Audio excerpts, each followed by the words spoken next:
Recording.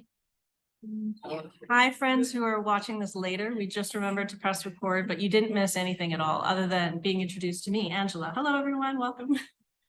So we'll get started. I'm sharing a tea with our folks in the room, and I'm going to put the recipe quickly up on. Actually, we'll share the recipe with you in our post open house email that you'll receive. So if you haven't signed up or whatever, just let us know and we'll send you the recipe, because my computer is not hooked up to this one. So it's, it's a complicated situation, but let's just say that it is a tea that is, I was trying to think of how to bring apples into a tea. It's always easier to use dry fruit in teas because A, they keep longer, obviously. And B, when you dry a fruit, you're concentrating the flavor of the fruit. And so it gives it sort of a nice quality in that way. I'll confess, I don't love fruity teas. I typically like more kind of spicy or minerally, like when you're doing a nettle with peppermint, those kinds of teas. But there was something about these apples. These are our Naramata dried apples that we have here at the shop that are just like, I want to make a tea out of them. And so I just thought I'll mix it with things that I know go well with apples. And I used this book, the flavor by, I use this a lot for tea blends. It's, we don't actually sell it here in the shop, but maybe someday we will. It's a chef, it's a book for chefs to just look at different flavors. You look up, for example, I looked up apple and I was like, what goes? Flavor matching. And then it gives you like different affinities. It gives you different facts about the particular fruit, whatever you're using. And then it has little quotes, all these quotes from chefs around the world and what they do with that particular ingredient and what they pair it with. So you can get an idea about like new flavor combinations that you may not have thought of. I brought this book in for our chef, Alex, thinking I'm gonna impress him. He's like, oh yeah, I already have that book. Who's the author on the book? Yeah. The author is Karen Page and Andrew Dornenberg. Karen Page. Yeah. And Andrew Dornenberg. So Dornenburg. But you can look at this after the class. I'll bring it up. But this is, so I looked at this and I was like, hey, what goes nicely with apples that we have in the shop? Because I wanted to use ingredients that we have here in case you guys wanted to make your own. Although now, if it's good, it might be maybe more steeping because I kind of rushed through it. But maybe we'll just make a blend and see. We'll make a blend for you all at some point. These are all my wishes. Teas are my wishes for 2025 to be more tea blends here at the shop.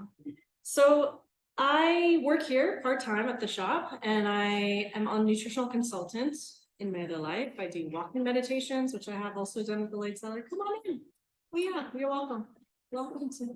There's no late in my world. I was born late and I have never caught up. So, but I also wrote this book. This is called Bob the Apple.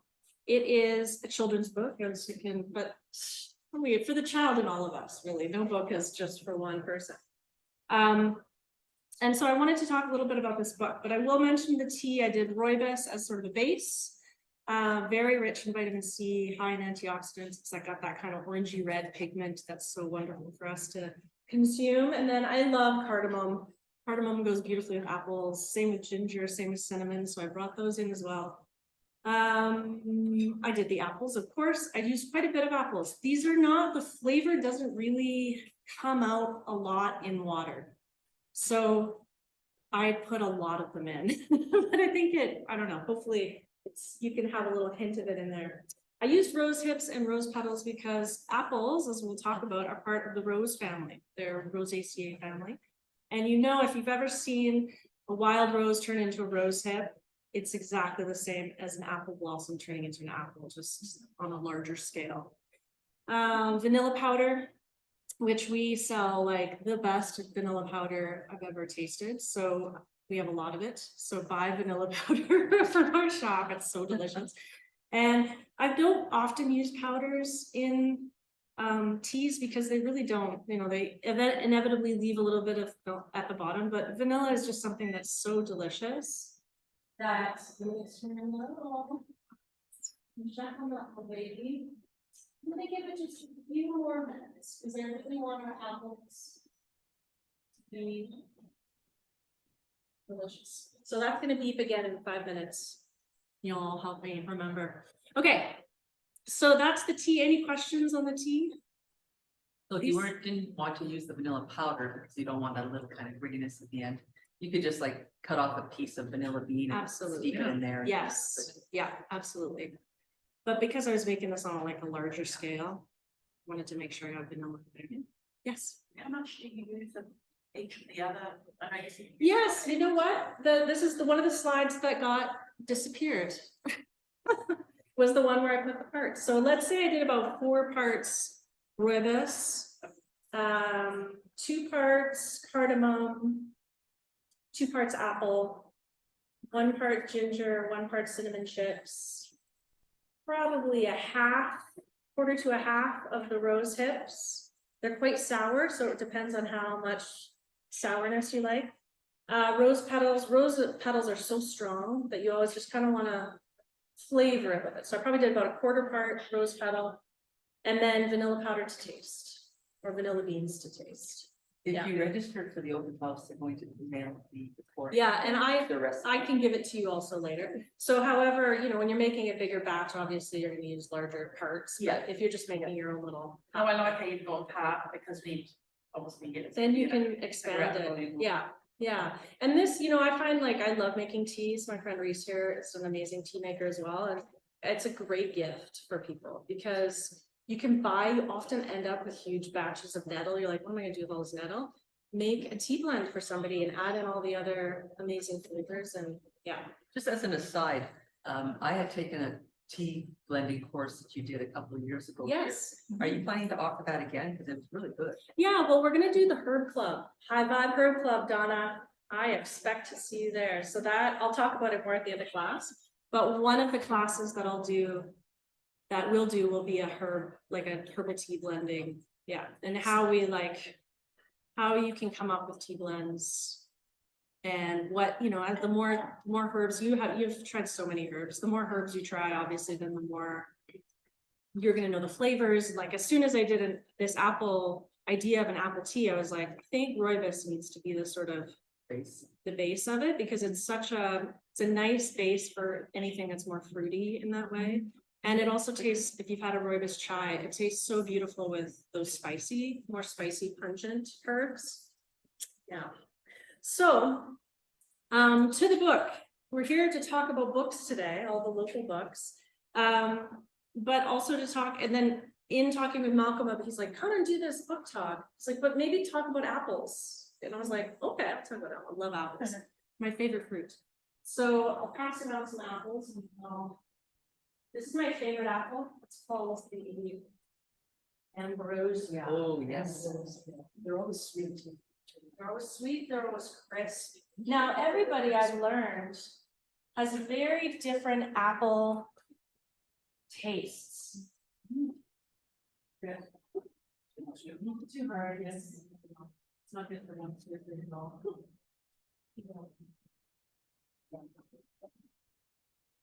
So apples, when I wrote this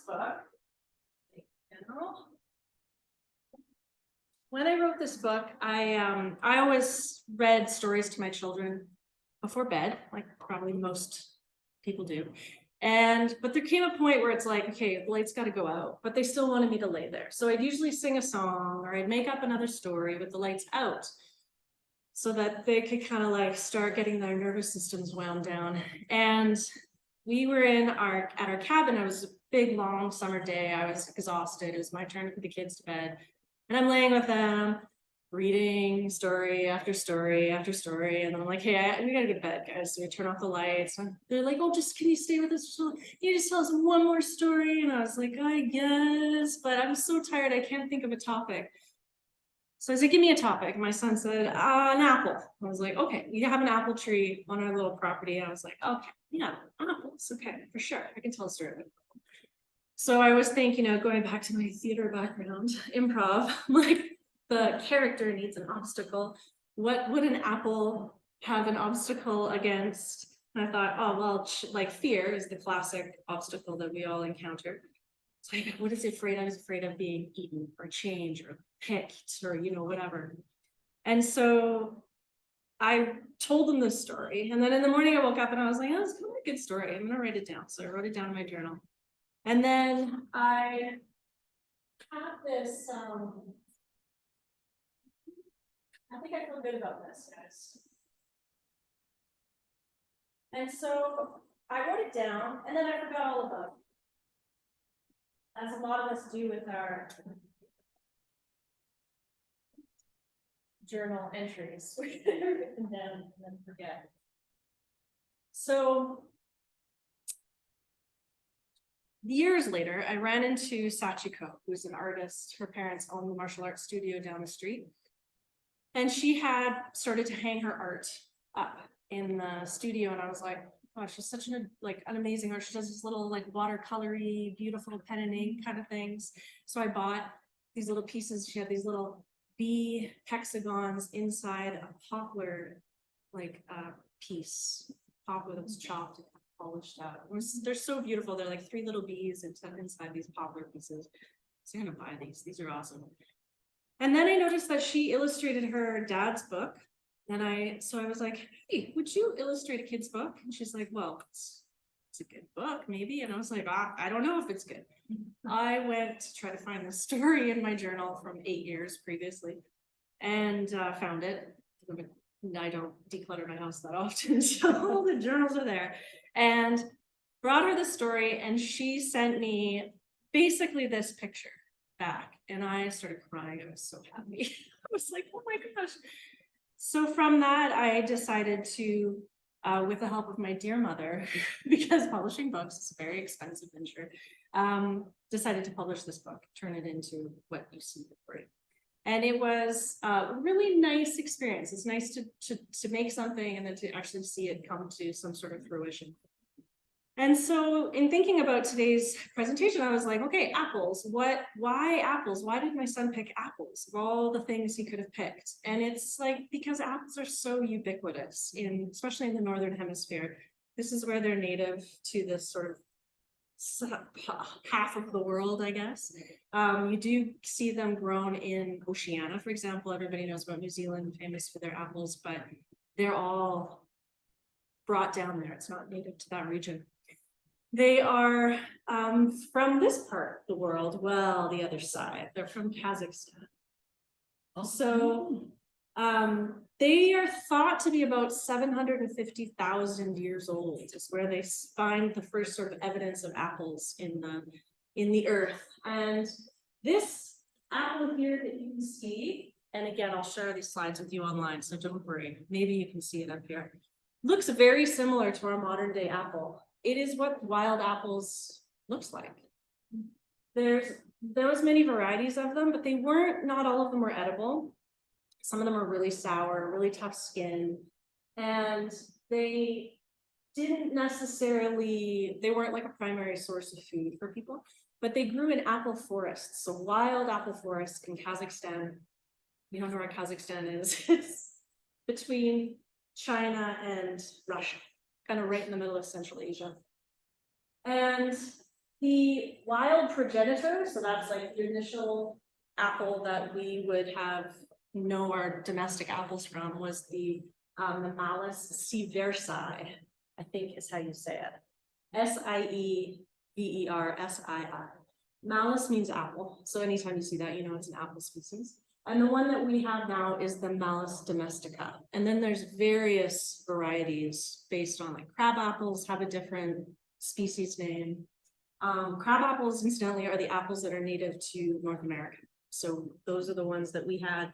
Like I mentioned, they all come from the rose family. So we have obviously lots of roses here, lots of rose hips, all sort of evolutionarily coming from that rose family. So of course they get from that wild sort of semi-inedible version to what we have today. Obviously they get treated, they evolve with the humans that are eating them, with the animals that are eating them. And most of the trade was done through that Silk Road region. So China into Europe, And throughout, they got kind of mixed in, these wild apples got sort of mixed in with the wild crab apples that were in those regions. And this is kind of where we end up with these. They're actually not that different from their original, like different looking in terms of size. Like when we think of some of our domestic foods that we eat, like tomatoes, for example, they look very different than the wild version of that. Think about cabbages or lettuces. They're quite different. Usually they get bigger in the more domestic varieties. Apples have stayed almost the same size, other than crab apples, obviously, which are much smaller. So we then, of course, we develop agriculture and we start to work on how do we create a sweeter apple or a tastier apple or something that's a better size, something that will keep longer, all of those sort of considerations that humans try to think about whenever they're trying to mass produce and commercially trade food. So we then begin to move the apple from the orchard to the forest. So now, or sorry, from the forest to the orchard. So now we're building like developing apple orchards. And we saw them come to North America in probably the 1600s. Same with, I would say, the sort of our part of the world, same as South America. And they're not super delicious. Some of them that managed to make the trip, you can't really plant an apple tree from seed so well.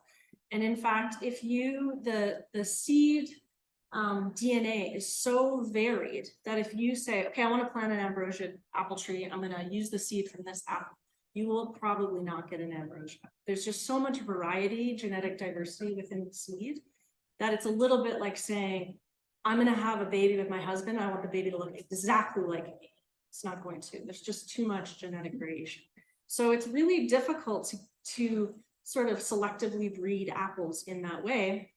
And so we have to do something called grafting, where we take, if any of you are gardeners, I'm not a botanist by any stretch of the imagination, but I watched some videos and saw some pictures. So we take like a splice from another tree, a splice of a branch, we insert it into the rootstock of the tree, the main tree that we're going to use. And that's how apples are typically bred in North America, anyways, and all over the world where they're commercially made. So, of course, with that comes a lot of different varieties, loads of varieties. There's probably about, I read 7,500 to 30,000 varieties of apples, which to me is like, that's quite a range.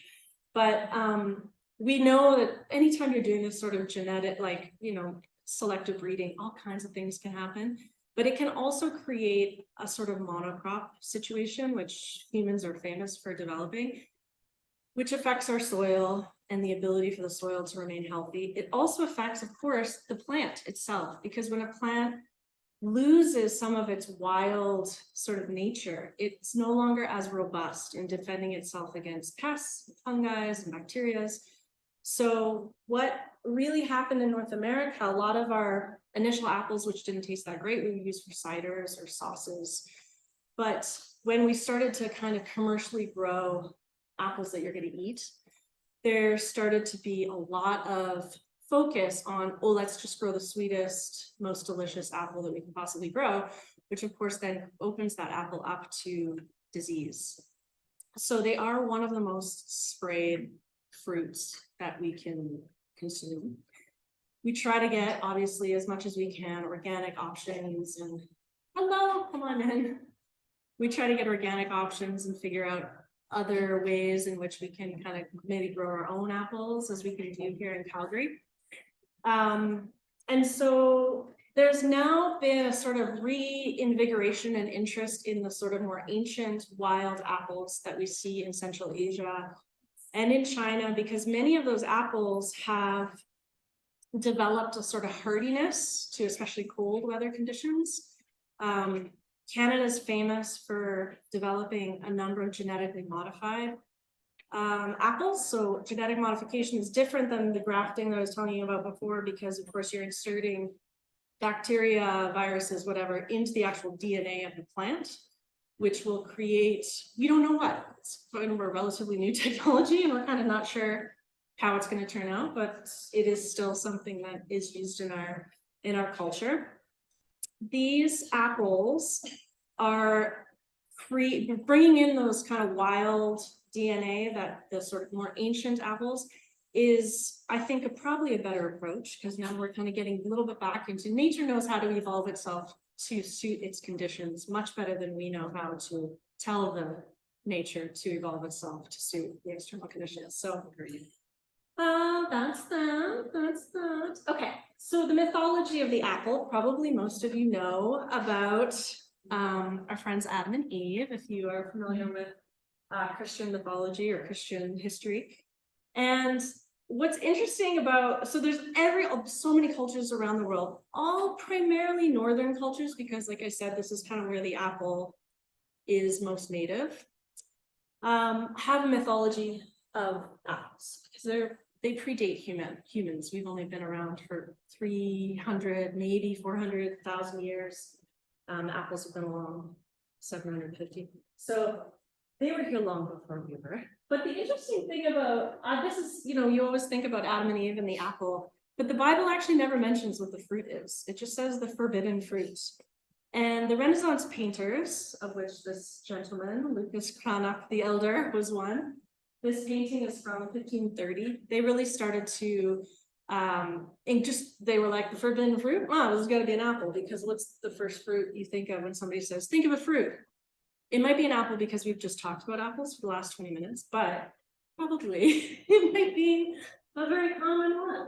So I was like, oh, it wasn't necessarily an apple. It was probably a pomegranate is what they think it might have been, because of the region of where the Bible and the stories were told. Greek mythology has a super cool story, the apple of discord, because there was a Greek goddess Eris. She's the goddess of strife. She was at a wedding and trying to kind of stir up some trouble. So she took an apple and was like, this apple is for the most beautiful. She throws the apple. And three of the goddesses, Athena, Hera, and Aphrodite, all are like, I want the apple, I'm the most beautiful, I want the apple. And they kind of create this like, little kerfuffle at the wedding, which creates, then somebody takes it, they're the most beautiful, Helen of Troy gets involved, and then you all know about the Trojan War. So apparently it was an apple that really kickstarted this Trojan War business. Celtic mythology, this is my ancestors are from here. So this is divine gifts from the gods, and they're often associated with stories about the other world. So in Celtic mythology, there's a lot of, well, most mythologies, there's a crossing of a river from one world into the next. And apples were often featured in these stories. And they also are found buried with many of the dead. So in many burial sites, you'll find apples, remnants of apples buried with people. Norse mythology, they have their own goddess, Idun, who's the goddess of apples and youthfulness. Which I was like, wow, they're very serious about the apples in Norway or in the Norse area. In Chinese symbolism, of course, remember when the apple first came down, it was very commonly found in China. And I think dessert apples in China have been used for like thousands of years. It's been like recorded recipes of apples. They're often given as gifts to people to sort of wish them good luck and prosperity and good fortune.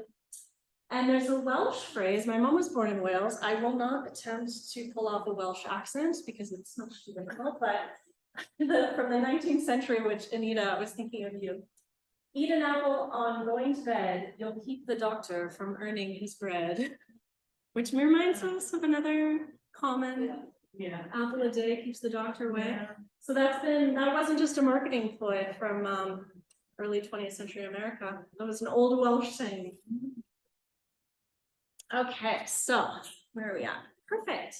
Okay, so any questions about the history of the apple? Anything where you're like, wow, or maybe you know something I don't. I have a little Yes, something. tell me. I am of the kid, Mm-hmm. and when you cut an apple a certain way, Yeah, you get a 5-pointed star. yeah. And you would take this piece of the apple, you can put each of these apples on the 4 corners of their property for protection. Oh, awesome. Yeah. I love that.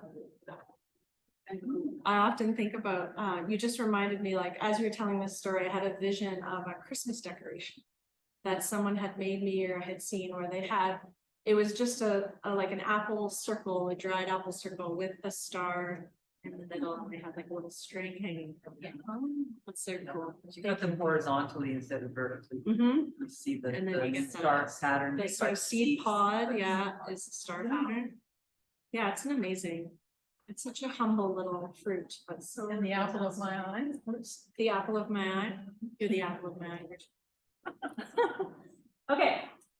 So, being a nutritional consultant, I can't help but talk about the nutrition of apples. But there's no better way to talk about the nutrition of apples than to eat some of them. So I'm going to give you some apple crisp. That's what I forgot. Those little bowls.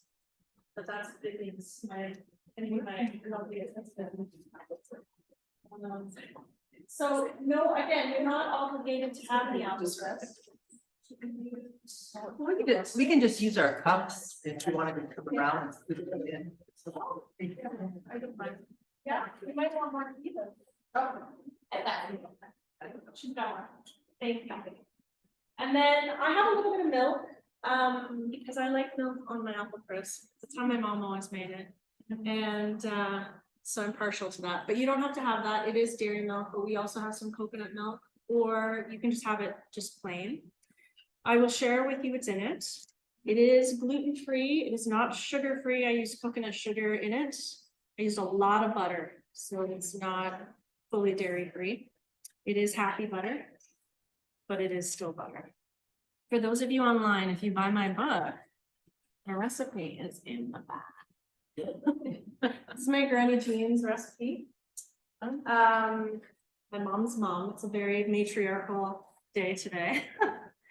And apples have been like, I think for most of you, is you have the same thing where apples are just like constantly apple pie, apple crisp, like they're just such a, my dad's favorite fruit is the apple. So we always had apples in the fridge, which I found out later you should actually leave your apples out.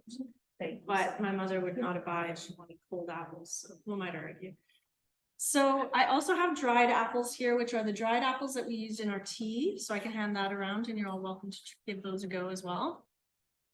Thank you. And so when you tasted the apples, think about like, you could even try these or think about back, and I meant to do this with you at the beginning, but I get distracted easily. When you take a bite of the apple or a bite of the crisp or a bite or a sip of the tea, was there anything like any feelings that came up? Anywhere in your body where you were sort of like, Can you think about? You can say the first thing that comes to your mind. Soothing to my throat, I found. Yeah, so there's a bit of like almost a demulcent quality, a moistening quality. Kind of a cleansing. Yeah. Yeah, maybe from active there. Yeah, apples, they have, so in terms of the taste, what was the primary taste that you got? What's that? For this. The tea? Oh, yeah, rooibos. So is it like a sour, sweet? I could do this, if I would have bigger things like. Yeah, Yeah, yeah. So you have a personal relationship with. What else? Because I often think when I have, like, obviously there's sweetness of an apple, but there's like a bit of a tartness sometimes. To Kind of an apples as well. acidity. Yeah, a little bit of an acidity. And a juiciness. Yeah, and the taste, obviously the taste and the nutrition of an apple will change depending on the variety of the apple that you're eating. So I think we all know by now the importance of color in terms of nutrition. And that when we have something that has this sort of like pigment in it, this kind of red, the redness, it's going to have a different quality than this green guy, for example. Primarily in terms of like the anthocyanins and the flavonoids that are in the apple. The skin of an apple is very important. So we always recommend that, you eat the whole food. In this case, there are some foods like maybe you wouldn't eat a whole banana, but you could if you wanted to. But the apple, obviously when we're baking, we tend to take the skins off because they don't bake quite as well as you might expect. They get a little stringy and they're not as awesome. So I do take the peels off, but when I peel them, I like munch on the peels while I'm making the thing. Because the peels have something really important in them, which you just mentioned. The pectin, yeah. Pectin's a really amazing fiber because it has a binding quality. It's a little bit like when you think about chia seeds. And so it's the type of fiber that will kind of gel up a little bit. And fibers like that are really wonderful at pulling toxins and like most toxins are fat soluble, so pulling them out of the body. And obviously you want to stay hydrated when you're consuming fiber because that supports your elimination. Yeah, these are obviously more of an autumn kind of fruit. And in the autumn in Chinese medicine, for example, we think about the mother and the child organs, which are the lungs and the large intestine. And so again, that's another sort of shout out to the fiber. The vitamin C and the antioxidants in apples are really beneficial for our lungs and our whole respiratory system because they support our immune system. And that sourness there's sometimes a bit of a tartness to apples, and that's usually associated with the astringent quality of plants. And astringency is that you can kind of taste it at the back of your mouth. It's almost like a dry, it's really good at sopping up moistness and dampness in the body. So when you think about, let's say, for example, having a cold, you've got a lot of mucus. If you've got a lot of mucus up here, you've got a lot of mucus in here. And so having something that's a bit more astringent to help sort of dry up that dampness and pull it out of the body is really helpful. And so we have a lot of herbs that have that action, but apples are one of them. And actually same with rose hips have that same quality. Raspberry leaf is a famous one. So we know about raspberry leaf being used for helping to regulate the uterine lining. So either too much blood or not enough blood, it can help sort of balance that out. You want to be mindful, obviously, with astringent herbs. You don't want to just like constantly consume a bunch of astringent herbs because you might have a cold that is really snotty and you want to kind of break up and eliminate that mucus a little bit, but you also need some moisture because in order for the mucous membranes to function properly, they still need to stay quite moist. So you might pair an astringent herb with something that's a little bit more demulcent or moist, like marshmallow root or something like that. Even cinnamon has a demulcent quality to it. Yeah. Any other questions about that? How about the seeds? The seeds, yeah. So everyone knows that it's always like, don't eat the apple seeds. So they have inside of them, they contain a component called B17 or laetrile, which is if you bite in a seed, it'll be the very bitter flavor that you taste. And it does have cyanide-like properties, which in excess can kill us for sure. But the amount that you're going to have in some seeds of an apple will be so minimal that there's actually almost like a hormetic property. You guys know about hormesis, where it's like a little bit of the toxin, but it actually helps strengthen your body or helps eliminate some things that maybe you don't need in your body. So I have known my mother-in-law's mother, so my husband's grandmother, would always eat the entire apple. Like a horse, right? Like just the whole thing. Like the stem and all. And why not? Like, why wouldn't you? It's all edible. And there's probably a lot of benefits to those seeds. Seeds always contain some sort of fat that's usually quite beneficial for us. So that's the main thing about the seeds. And then of course we know about apricot kernels, another stone fruit that has that same component. When you crack open the kernel, you'll see almost looks like apple seeds inside, but they're slightly different little kernels. So yeah, that's the seeds. I don't use them really other than, I might eat one by accident and be like, oh, I'm eating this seed. It's good to bust always with seeds to try to bust them open as much as possible so you can get that fat. But yeah, laetrile has some benefits to it for sure. Yeah. I think they use it something to do with some sort of heart related diseases or something. They use it a lot for cancer. Cancer. that is not medical grade information. I'm not a doctor, so I'm not just saying, putting that out there. But I have heard, yes, but there would be, I mean, there's always benefits to anything fiber related with all those antioxidants are so good for the cardiovascular system. Yeah, for sure. Yeah, there's really, the only thing I can think of for apples where it would be contraindicated is if you're obviously allergic to apples or they're too tough to chew. But if you can, they're actually great. It's actually really beneficial to, some people like to slice up apples like I did for all of us today. Great for sharing, great for little kids. But if you can eat an apple, like just, it's actually incredibly good for your jaw muscles and your teeth. So, and eat it right as much as you can. Don't let anything go to waste. Sometimes my husband will throw an apple away and I'm like, you just ate the skin. Like, what are you doing? Okay. Yeah. So this crisp is, cinnamon and apple is so common because cinnamon is such a wonderful blood sugar regulator. Also, they just taste so nice together. I like to just like sprinkle cinnamon on straight apple. It's so yummy.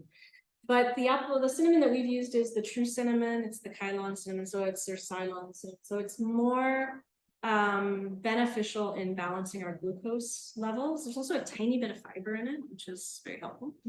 Chromium, of course, those are the main things that help with blood sugar balancing. I also put some of our cordyceps and lion's mane powders in the topping. It's delicious, by the way. Is it good? Almost ever. Yeah. Sometimes, you know, it's hit or miss. You don't know what's gonna happen, but I did make this with love. One of the things that I read in this flavor Bible was one of the chefs was saying, I never use just one apple. She's like, I always use at least 3 varieties of apples in her apple pies and apple torts because she likes the, that sort of like surprise of like different qualities. So there is 3 apples in here, actually. There's Ambrosia, Granny Smith, and then an apple that grows in my parents' neighbor's lawn. The trees are so huge that they come over into my parents' lawn. So they said, whatever apples fall in your yard, you guys get. So these are, again, there's another mom and dad connection. These are my parents' neighbors, Gary and his wife, whose name is completely like Kathy. They're their apples, and they look a little bit like a Macintosh. They're a beautiful apple because sometimes apples that grow in Calgary, as you all know, are like not so delicious. They're better for jams or jellies. They're not so great just by themselves, but these apples are really good by themselves. So, well, the different species have different textures too. Like some are very soft and so they don't work out so well like in a pie. They don't hold their shape. Yeah, but they're really good for applesauce. Yeah, and others are firmer and they're better for pies, but would make a very chunky sauce that they just don't break down. Yeah, Some are quite mealy. Yeah, there's so many delicious things to make with apples that it's hard to pick one thing to go with, but yeah, these are the ones. And they're great to just, this time of year, to just peel them up or whatever, cut them up and just freeze them so that you have them ready to go for something like this. Sure, because I've had to, like, I bought the bags of apples. Yes. And I can't Get finish through them all them. before I Yes. go back. Yes, you can, I mean, I have done it both ways. I have just washed them, kept the skins on them and sliced them up, poured them and sliced them. But if you want to just be able to pull them out and throw them in a crisp or something like this, then I'd probably peel them and then freeze them. Yeah, definitely. Some people mix them with lemon juice before they freeze them. I don't really care if they turn brown. I have one of those vacuum seal. Like how I just, you know what I'm talking about. A vacuum seal. Yeah, so those, but if you put it in a, whatever container you can, as airtight as possible, they'll keep fine. Yeah. Some people even make their apple pie mixes and freeze that, so that all they have to do is make the crust and then throw it in. And you can also freeze applesauce. Like Yes, applesauce, apple butter, which is like applesauce, but like slightly upgraded. Our chef here made an amazing batch of apple butter So last year, In the earlier fall. this year. So good. I know. He did a pear butter as well. And in fact, when apples were first discovered, the what's his toes? Carl Linnaeus, the botanist who was one of the first ones to name all of our plants pretty much.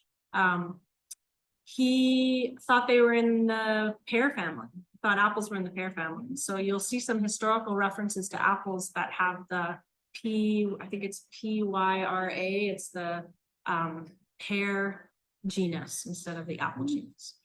But same. Yeah. Any questions? Let's check online. There's no questions online.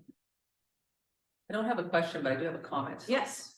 One of the things that the Light Cellar offers at the Elixir Bar is the sauerkraut snack, which was invented by Denis, who used to work here. Yeah. And he didn't bring lunch one day and for his work shift, and he was hungry and he put something together. And it was the Light Cellar sauerkraut. And then he drizzled some honey and some olive oil on top, and then sprinkled some pumpkin seeds and almonds. Yeah. And it was fantastically delicious, and everybody kept asking about it, and so they put it on the menu. But what I did at home, because I make that at home as well for myself. Yeah. But what I did at home one day is I wasn't in the mood for honey, but I needed something sweet to balance out the sour of the sauerkraut. Yep. So I had ambrosia apples. So I just washed and diced one up, left the peel on, diced it up, Yeah. stirred that into the sauerkraut, drizzled it with the olive oil, and sprinkled the pumpkin seeds over top. And it was so fantastic. That's awesome. Like the apple and the sauerkraut are such a wonderful combination. Yes. And the sweeter apples like the ambrosia or honey crisp or something. But it was just so fantastic that now when I'm at home, I make my sauerkraut snack with the apple instead of the honey. Oh, It's delicious. just a great combo. Yeah, so the combination of even cabbage, any cabbage and apple and carrot, so delicious. But I could see how sauerkraut and apple would be amazing. It was great. Yeah. That sounds awesome. My mom always did that. She always put apple in her coleslaw. Oh, okay. Yeah. Yeah. So yummy. Yeah. Any other favorite apple recipes? I want to know. Yes, the Waldorf salad. Walnut. Yes. Apple, celery, and walnuts. Yeah. Waldorf salad. I forgot all about that. Yeah. Yeah. Yeah, they are delicious. Yeah. All right. Well, I'm gonna be around for questions. You are under no obligation to buy my book, but I would sell you one if you want one. I'll even sign it. I know we have to turn over because we have our next people right at 1 o'clock, but we've got a little table outside. You're welcome to grab some more tea before you go. You're welcome to talk to me not about the book. You can just come talk to me and not buy the book. I'm okay with that. The book is worth it. We've also got more crisp, which I'm gonna eat some, and maybe Vivian's gonna have some more, and maybe Julie too. Everyone can have more. And then, yeah, any questions, just let us know. You know where to find us. We've got more talks like on the hour for the rest of the day. We've also got, please check out our winter class list because we've just put it up. Julie's just put it up on the website. I want to shout out to the High Vibe Herb Club, where we will be talking about herbs. Every month we'll do a different topic. So the first month is in January, and I think it's like the first Saturday of the month, January, February, March, April, May. So it's 10:30 to 12:30, something like that. And then we'll work on a project. We'll work on a little thing because we get so many people who are like, how do you make your this? How do you do that? And so this is a great way to find that out. I think our first month is going to be herbal honeys. And you'll be able to come in with your own questions about stuff you might be working on at home. If you're making certain things at home and you're just, you can come to one or all of them.